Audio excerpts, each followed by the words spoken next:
Assalamualaikum warahmatullahi wabarakatuh. Kali ini kami akan menjelaskan tentang analisa perencanaan struktur gedung Dynamic Tower. Kami beranggotakan 3 orang, yaitu Arya Aziz, Deka Agung, dan saya Rian Gusti Effendi. Dynamic Tower. Pengenalan bangunan Dynamic Tower. Gaya arsitektur modern, lokasi di Dubai, Uni Emirat Arab, fungsi sebagai office atau kantor, hotel residensial, tinggi bangunan 420 meter, jumlah lantai 80, selesai pembangunan tahun 2010, dengan total biaya 330 juta dolar. Arsitek yaitu David Fisher. Latar belakang konsep Dynamic Tower dirancang oleh Dynamic Architecture Group dan David Fisher sebagai arsitek yang terpilih untuk merencanakan dan merancang bangunan lantai yang bisa berputar 360 derajat dengan teknologi yang pertama kali di dunia. Dubai adalah pilihan pertama David Fisher untuk membangun sebuah menara. Dia mengatakan Dubai adalah kota masa depan dan saya berpikir bahwa membangun masa depan harus dalam kota masa depan. Dia mengambil inspirasi dari wakil presiden Uni Emirat Arab dan penguasa Dubai, Sheikh Mohammed bin Rashid Al Maktoum, dan mengatakan kepada dia, jangan untuk menunggu masa depan, menghadapi masa depan. Menurut arsitek Dr. David Fisher yang berdarah Itali Israel, meskipun konsep dasarnya memiliki banyak preseden yang sudah terjadi lebih dahulu di Brasil, yaitu gedung independen dengan lantai berputar. Dasar perencanaan dan perancangan objek tersebut yaitu mewujudkan dengan desain tampilan lantai yang bisa berputar, dan beberapa di antaranya bisa berpindah sesuai perintah, dengan bentuk dan view yang selalu berubah setiap saat. David Fisher menawarkan sebuah desain yang masuk dalam kategori arsitektur modern dengan desain yang tak terbatas. Eksterior. Selesai pembangunan tahun 2010, total biaya 330 juta US dollar. Fasad desain yang tak terbatas, modern, revolusioner, dan radikal. The Rotating Skyscraper mengambil bentuk dari waktu dan kehidupan. Setelah ribuan tahun, hanya ada bangunan statis. Dynamic Skyscraper merupakan langkah penting menuju arsitektur masa depan. Futuristik dengan warna apa adanya tanpa diekspos. Aspek revolusi dengan bentuk bangunan yang berubah terus-menerus. Bidang dinding eksterior mengisolasi sebagian ruang untuk menciptakan suatu lingkungan interior, menggambarkan bentuk, massa, citra, dan sebuah bangunan berteknologi modern. Sistem struktur yang terjadi. Sistem struktur yang terjadi menggunakan sistem single core yang menopang beban cantilever seluruh lantai. Setiap lantai akan berputar 360 derajat secara independen pada kecepatan yang berbeda, sehingga menghasilkan view yang berbeda-beda di setiap saat. Gambar tengah menunjukkan pergerakan yang dinamis sehingga terlihat perubahan bentuk fasad. Gambar ketiga menunjukkan sistem arah pergeseran lantai setiap 6 meter per menit. Bahan unit-unit ini terbuat dari beton, baja, aluminium, stainless steel, serat karbon, dan material modern berkualitas tinggi. Dynamic Tower adalah menara pencakar langit pertama yang seluruh komponennya dirakit terlebih dahulu atau prefabrikasi, dan hanya struktur single core satu-satunya yang dikerjakan di tempat. Setiap sistem struktur bagian komponen disambung dengan metode Fisher. Dynamic Tower menawarkan kemungkinan desain yang tak terbatas. Perilaku gaya vertikal dan horizontal. Seluruh beban lantai dengan menggunakan sistem cantilever gaya horizontal akan disalurkan ke lingkaran inti atau core sebagai gaya vertikal. Hubungan sistem equipment terhadap struktur. Core berisi elevator dan utilitas. Lantai prefabricated berisi instalasi sistem ME dan finishing, semua dikerjakan di pabrik satu paket. Bracket berfungsi sebagai rel sewaktu unit apartemen berputar mengitari core. Posisi turbin terletak di tengah, berfungsi sebagai penggerak setiap lantai. Teknologi yang mewakili masa depan arsitektur. Kebersihan lokasi konstruksi memiliki kebisingan yang terbatas jauh dari debu, asap, dan limbah. Konsumsi energi jauh lebih rendah dibandingkan dengan metode konstruksi secara tradisional. Keindahan struktur terletak pada cantilever ketika berputar mengelilingi core dengan menampilkan bentuk fasade yang selalu berbeda setiap 6 menit. Efisiensi dalam pengerjaan. Efisiensi sekali, karena kurang lebih 90% bangunan dikerjakan di pabrik atau prafabrikasi. Sisanya dikerjakan di site, yaitu membangun core otomatis. Waktu pengerjaannya relatif lebih cepat dan tidak membutuhkan banyak tenaga di site atau lokasi. Hubungan antara elemen atau komponen. Sistem bracket atau pengait di setiap cantilever pada single core. Untuk hal selanjutnya akan dibacakan oleh Deka Agung Marcelino. Hal-hal lain yang spesifik. Struktur lantai bisa berputar 360 derajat. Struktur berputarnya lantai bisa disetting sesuai keinginan. Struktur lift sangat cepat untuk mengangkut mobil sampai ke lantai paling atas. Bukaan pada bagian sudut menegaskan definisi di bidang atas volume. Sudut-sudut yang dibulatkan mengekspresikan kemenerusan permukaan, keringan volume, serta kelembutan bentuk.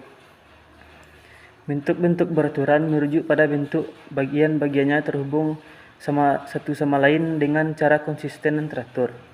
Faktor teknis seperti struktur mungkin akan membatasi satu atau lebih dimensinya.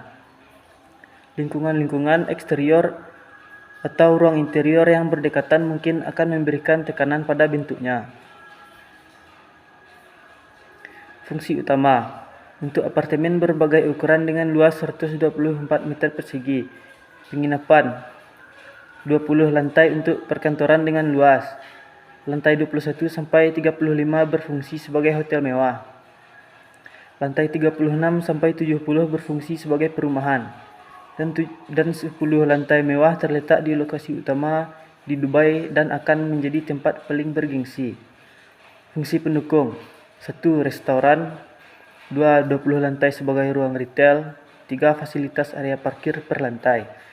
Kolam renang, bar atau coffee shop. 3. Pola pencapaian setiap penghuni ke lantai paling atas, yaitu jalur masuk menuju setiap lantai merupakan pencapaian frontal ke atas secara langsung, mengarah ke pintu masuk sebuah ruang melalui jalur lurus dan aksal. Ujung akhir visual menghilangkan pencapaian ini jelas berupa pintu masuk yang mendetail di dalam ruang bidang. Waktu tempuh pencapaian sebuah pintu masuk ruang bisa bervariasi, mulai dari beberapa lantai dan langkah melalui ruang sempit hingga sebuah rute.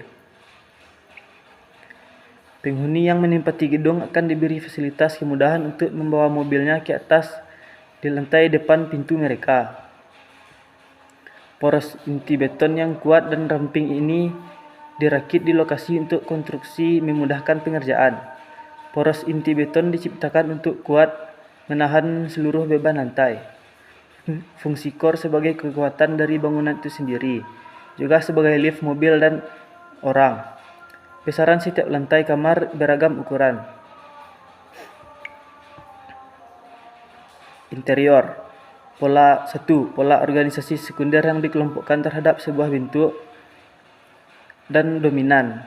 Bentuk-bentuk terpusat membutuhkan dominasi visual. Sebuah bentuk teratur secara geometris dan diletakkan secara terpusat, mengubah tampak setiap detik bangunan. Setiap lantai ruang bisa berputar secara terpisah dengan sesuai perintah. Kepusatan bentuk-bentuk ini saling membagi sifat swapusat dimiliki oleh titik dan lingkaran. Era baru bangunan hijau atau eco-green. Tenaga surya yang diletakkan per lantai setiap atap, 77 hingga 79 generator turbo untuk mengakomodasi keseluruhan menara, diberi tenaga listrik dari turbin dan panel surya, mampu membangkitkan 1.200 kWh per listrik. Gedung yang mampu menghasilkan listrik dari dirinya sendiri melalui tenaga matahari dan turbin. Inovasi desain interior yang unik atau prefabrikasi. Lantai, dinding, kaca, AC, dan pipa air juga dibuat dari prefabrikasi. Unit-unit ini terbuat dari baja, aluminium, serta karbon dan material modern berkualitas tinggi. Ruang lobi alamiahnya adalah fleksibel, dapat didefinisikan dengan bebas oleh ruang atau pengelompokan ruang di sekitar. Detail desain setiap interior ruangan dan furnitur terkesan simpel dan minimalis. Dinding yang berjendela kaca menawarkan pemandangan yang lebih ekspansif dan kadar cahaya alami. Dinding penyekat ruang luar dan dalam dari material kaca Milton mempertegas atau membedakan ruang-ruang yang berdekatan dengan penggantian material. Ruang tidur dan ruang fitness memberikan view yang memanjakan yang artinya arsitektur sebagai bagian dari lingkungan. Gedung ini bisa menyesuaikan diri dengan matahari dan angin. Desain interior, furnitur, dan warna dinding senada. Pada skala sebuah ruangan, elemen-elemen perabot atau dapat diberi baik sebagai bentuk di dalam suatu area ruang atau berfungsi mendefinisikan bentuk suatu area spesial. Tekstur penutup dan kepadatan material penutup lantai akan mempengaruhi baik kualitas akustik sebuah ruang. Bidang-bidang dinding interior mengatur ukuran dan bentuk ruang atau kamar internal dan sifat-sifat visualnya. Yang kedua, hubungan satu sama lain. Ukuran serta distribusi buka-bukaan di dalam batasan-batasannya akan menentukan baik kualitas ruang yang tercipta maupun tingkat kedekatan ruang yang terkait satu sama lain. Denah lantai yang melingkar merupakan sebuah figur yang memusat introvert yang normalnya adalah stabil dari memiliki titik tengah sendiri di dalam lingkungannya. Core yang diletakkan di tengah-tengah sebuah bidang akan menguatkan sifat kepusatannya. Namun bila diasosiasikan dengan bentuk-bentuk lurus maupun bersudut atau ketempatan sebuah elemen di sepanjang kelilingnya, maka hal ini dapat menyebabkan gerakan berputar yang sangat terasa di dalam lingkaran tersebut. Bentuk fasad selalu berubah dan pola organisasi terpusat memiliki suatu dasar geometris yang untuk mengatur bentuknya. Maka organisasi tersebar klaster dapat diatur dengan cara berikut. Dapat ditempelkan sebagai tambahan sekunder terhadap sebuah bentuk atau ruang induk yang lebih besar. Dapat dihubungkan oleh kedekatan semata atau menekankan dan mengekspresikan volumenya sebagai objek-objek yang individual. Dapat saling mengunci volume dan menyentuh ke dalam sebuah bentuk tanggal yang memiliki beragam wajah. Perbedaan ruangan ditekankan pada elevasi lantai sebagai pembatas ruang. Organisasi klaster memiliki ciri umum ruang-ruang yang berbeda ukuran dan fungsi, namun memiliki hubungan satu sama lain terorganisasi dan membentuk sebuah organisasi ruang. Koridor sebagai jalur pergerakan dianggap sebagai elemen penyambung antara ruang satu segmen yang lain pada sebuah bangunan. Komponen-komponen prinsip suatu sistem sirkulasi bangunan sebagai elemen positif yang mempengaruhi pandangan kita terhadap bentuk dan ruang bangunan-bangunan.